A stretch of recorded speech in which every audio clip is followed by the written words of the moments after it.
Welcome to Cooking with Cookie!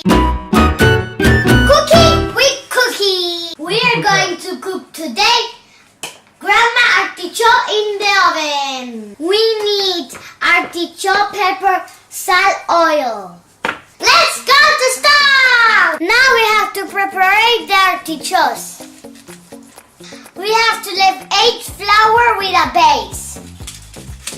Now we're going to enjoy this part. We need to smash all the artichokes. We are putting all the artichokes in the baking sheet.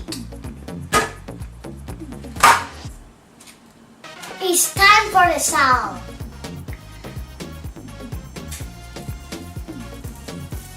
And the pepper.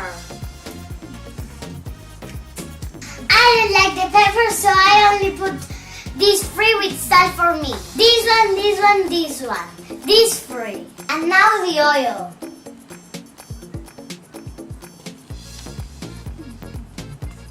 We close a little bit.